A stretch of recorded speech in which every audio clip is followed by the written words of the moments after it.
What's up? Welcome back to Jackknife TV, everyone. Alright, so first of all, I just want to thank everyone that watches the channel that came out and, pretty much commented on the last video and showed support. I didn't think it would get that big that fast. Definitely a lot of views on that video. But anyway, as you can see, I'm working again.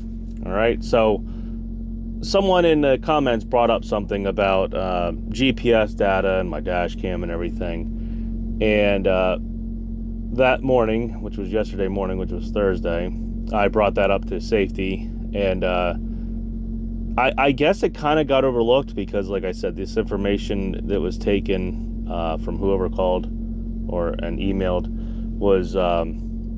was done by one of the girls in the office. So it was like after hours or something. It was, or I don't know, whoever they use for after hours that calls in for stuff like that. I don't know. So pretty much they just checked my deep GPS data. They knew where I was all day. They tried calling the number that they got back and left multiple voicemails. They've,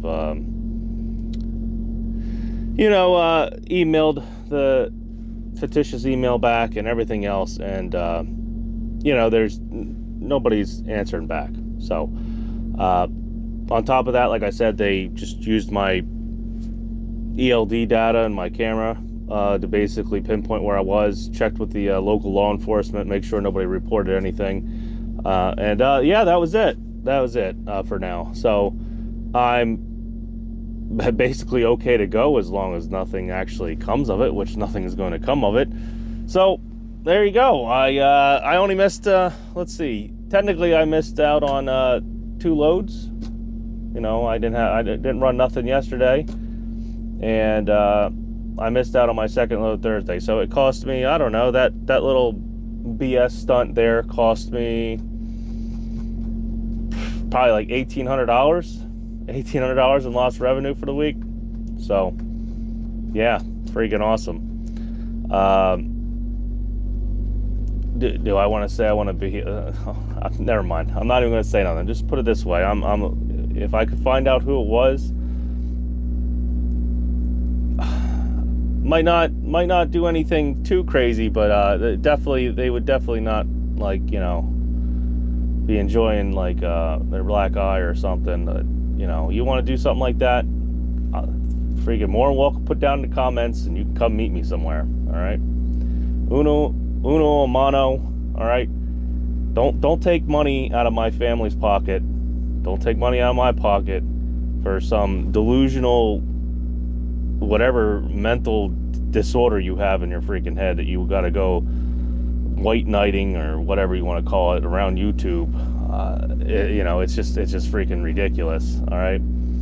Other than that, I'm going to take some precautions from now on. Well, actually, I don't probably have to, because, like I said, my carrier already knows that I make these YouTube videos. It's just the way basically who ended up picking up the phone that night, and and how it got, I wouldn't say blown out of proportion, but how the ball got rolling. They ended up having to follow, typical company protocol and everything. So from now on, I'm probably not going to have to worry about anything like that. It's all going to be verified, and it's just not going to happen again. Put it that way. And I tell you what, no wonder, like, you see a lot of these channels die off that are trucking YouTube channels, and I'm not even like large ones, just small guys that are just starting out, getting on here and talking about their experiences, because all it takes is one freaking delusional a-hole to, ruin your career practically, or at least, ruin, take away a couple $1,000s worth of, a couple hundred, I guess if your company's right, but a couple $1,000s worth of income from you and your family over some, I don't know, delusional petty shit. So like I said, I always said I'm going to be real, and I'm going to be real right now with this. This is just, it's freaking, like, I can't believe like how idiotic people are. All right. That being said, I know some of the shit that I put out on my channel could definitely make me a target for this. All right. Like the guy, I put out a short. All right. I'm going to probably put it out this evening. But the guy right next to me literally is like 150 feet walking through the front door there to go to the bathroom. All right. And he decided to take his trucker jug, we'll just call it that, and just dump it out next to the side of his truck. I would have caught him in the act, but I was getting out of the truck and walking in, and I just look over and hear water, and he's closing the door already. So, doing shit like that, yeah, I put myself out there for stuff like that. I guess people get irritated by they don't want to. I guess they wouldn't call me a tattletale or whatever. Come on, you're dumping, literally, it's like in front of the shipping and receiving door. You're literally the dock right there, and you're dumping your piss jug out right there. All right. And then we get on YouTube and we all complain about nobody will let us park anywhere. They don't want to let us use the bathroom. They don't want us to even get out of the truck and yada, yada, yada. I know if I had a couple $1 million facility and people walked like right next to it and stuff, and I had maybe, I don't know, business prospects, come in to view the facility, and they walk past a gallon of piss running around on the ground. All right, and it stinks and everything. I don't want that. I wouldn't want that. So maybe I do set myself up for some of this crap. All right, I do call out a lot of stuff, and I do cut it into shorts. And whenever I cut stuff into shorts, there's always, I don't know, questions to be asked, because, well, you only get 60 seconds on a short. All right, so I can't fill in the blanks for people, and they make their own assumptions. And like for instance, I got one with a flatbed video where there's literally a concrete tee, I guess, for piping, like drainage, just sitting on the back of a crate on the back of a truck, a semi truck, a flatbed, and the strap came off, and it's just sitting there dangling. It's just laying on the side. Well, of course, I'm not getting zoom in or anything. It's a camera freaking mounted right here. But, people don't see it, and they're like, oh, you're calling out this company, or you're calling out this driver, or, you're in the left lane, and then they're like, oh, 81 is 65 mile an hour the whole way. You should get out of the left lane. Well, 81 is 55 mile an hour right there around Harrisburg. All right. Like I said, I shouldn't have to go in the grave detail, right? It's just, guys just automatically jump to they look over the actual important part. Something could come off on a double. Let's say it gets off on a double lane on ramp, or let's say an on ramp that there's another lane entering the highway on the other side of the concrete median, and that thing just slides off, hits the concrete median, and your family's sitting there driving on the other side, and they get crushed by a freaking 5,500 pound concrete drainage tee. I don't, they're more worried about me in the left lane, calling this out. And if you don't get called out, nobody really knows it happens. Nobody knows it happens. All right. The stuff needs to be called out. People need to second guess themselves, especially when they're doing flatbed work or stuff, or how about representing your company here right in front of the shipping and receiving door, and dumping your gallon piss jug out. So yes, I know why I guess I've probably become a target here. And maybe I should just go to the vlogging videos and just mind my own business. But the problem is nobody talks about this stuff, and they're so scared. It's almost like the PC culture. If I say certain words or talk about certain types of drivers and stuff, and I'm gonna get hate. But the problem is, sometimes these, especially in trucking, in the trucking industry, the stereotypes are somewhat kind of real. The stereotypes get built up over time because people witness things multiple times. All right, that's why. I'm Polish. You want to hear all the stereotypes I got? And you know what? I can almost guarantee about like 90% of them are like correct. All right. So it's just, like I said, I might have set myself up for some of this. But anywho, like I said, today we're making money. Not a lot of money. They last minute, they just gave me a short run. I'm in New Jersey. So I might end up I'm probably going to end up having a run through the weekend. And, I've been trying to stay out for like 2 weeks at a time here. At least I get home, for a few hours here and there. Maybe, because since I'm usually stuck working at night too here lately.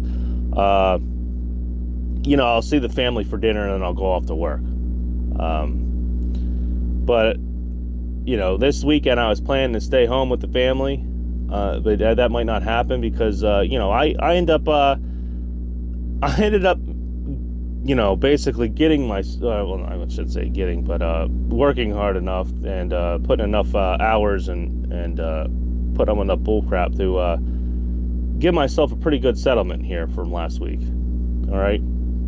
And if I can keep settlements like that coming in, I'm not even going to say the amount. I don't even care because I'm probably not even going to post the settlement anyway, the actual paper form of the settlement, because I have certain obligations that I have to keep now thinking about it, that I have to keep hidden anyway, because the money went to things it should go to. But like I said, I'm going off track. Shouldn't really get into my personal life, but I'm sure there's a lot of drivers that deal with the same crap. But that being said, it was a nice settlement. I could actually pay for the truck, put plenty of money away in the maintenance account, as long as like the truck doesn't decide to have like a wiring issue or something tomorrow. It's good. I'm doing pretty good. Do I really want to work as much as I'm working? Do I want to be out here 2 weeks or 3 weeks at a time? Not really, but at least I do have the opportunity to come and see my family throughout the week. A lot of guys they're way, especially like you live in Florida or something, you're on the road. You don't see anybody for days or weeks on the and unless you're the people at the shipping receiving office or other truckers in the truck stop. So I have it pretty good there. But that being said, things are looking like it's gonna be all right. It just sucks that I've lost out on like 1,800 hours for the week, and I was probably gonna lose out on some family time to make up for that. But I'm just glad it didn't turn into like a week ordeal, like verifying things and waiting for a response back. Okay, I've been to companies where I've seen things like that happen, and the guys aren't on YouTube. It's just general people call in or complain or do something, and they put the guy out on like suspension for a week or something. And I didn't need that. And not it's different when you have your own authority and you are like 100% completely the captain of your own ship. But I can understand why they do it. All right. I know a lot of guys start bitching about leasing onto a carrier and stuff, but if I was to lease, like when I had my authority, if I was to lease drivers on, you're taking a big responsibility. They're basically representing your company, and you get all these hothead owner operators or whatever that lease onto you, and they automatically think and want to do anything they want. All right, anything. And like I said, they represent you. You're paying their sometimes you're paying their insurance, like if they get their own bobtail and stuff. The problem though is when owner operators get their own bobtail insurance and all that and physical damage, you have to like verify that all the time, because you never know when they decide or can't afford to pay it or don't want to pay it or whatever, and they're driving around without bobtail insurance. Now eventually the insurance company is gonna tell you that we canceled their policy, as long as you're smart when you sign these owner operators on. and make sure you're on the actual certificate. But you know, you're still taking that chance. So anyway, this stuff, like, just, I know I'm ranting off onto a different thing. I started this conversation out, I should say this video, really. I consider it a conversation. But I started this out basically saying, like, look, I'm back. I'm not going to be in the poorhouse. You know, I did lose out on like $1,800 or more of revenue. But I'm here, and it sucks. I guess I'm gonna keep making videos and just talking normal like this, just down to earth. I'm gonna try to make some educational videos here. I know the one thing I want to put out, since, you know, I've been trying to get my authority after researching insurance, talking to brokers and stuff. I kind of want to put out like a video explaining some of the challenges you're going to go through, at least for the foreseeable future in 2024, getting your authority. And you know, you might be putting a lot of money up front to basically not get much money in return, or even be able to work, to be honest with you. You know, brokers are basically almost boycotting new carriers at this point, because they have so many other carriers to pick from, and it's just not worth, I guess, it's just not worth it for them to have to do all the legwork to check insurance and things like that. I'll get into that later. I know I made a community post about it, but it's just, you know, I would be very scared right now if I went and got my authority, put it that way. You would have to have like guaranteed connections that, with like probably smaller brokers that are the captain of their own ship. You know, some shippers that could like at least guarantee some work for a little bit. It's just everything's very volatile, I should say. The market, the new laws and regulations that are coming down through the FMCSA, the way brokers are handling the fraud, double brokering that, you know, these fly-by-night fake carriers and other brokers are doing. It's just, you know, things are really screwed up right now, and it all came together at probably like the perfect, like kind of perfect storm scenario. You know, it's hard out there. I got a lot of comments in that last video on how, you know, shitty it's been, and, you know, how guys have been out there for years as an owner-operator, and all of a sudden now it's like they hit a brick wall.